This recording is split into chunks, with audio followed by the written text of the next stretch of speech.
Mark is here. Most people think they understand death, but according to the Bible, millions have been taught things that simply aren't true. Can the dead hear us?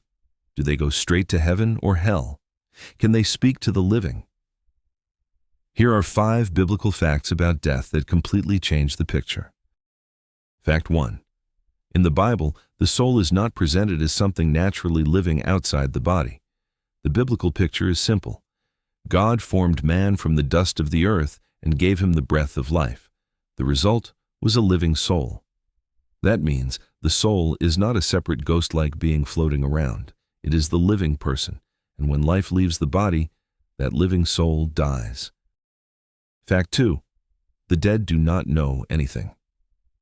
That idea goes against almost everything modern culture teaches. Movies, horror stories, occult practices, and even popular traditions all push the same message: the dead are still conscious. But the Bible describes death differently.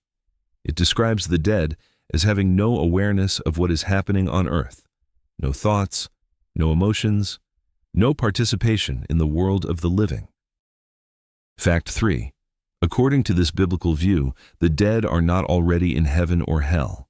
That may sound shocking, because many people were taught that the moment you die, your eternal destination begins immediately. But the Bible repeatedly describes death as a sleep, a state of rest, a pause before resurrection. Fact 4. If something appears to be a dead person communicating with the living, it is not actually your loved one. Because if the dead are not conscious, then whatever is speaking is something else.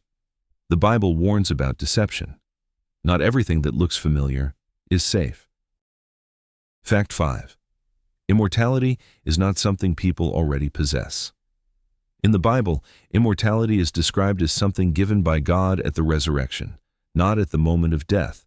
That changes everything, because the great hope is not death. The great hope is resurrection. So if these 5 facts are true, then death is not the end of the story, and it is not what most people think. The real question is not just what happens when you die. The real question is whether you are ready for what comes after. Follow for more facts that make you rethink everything.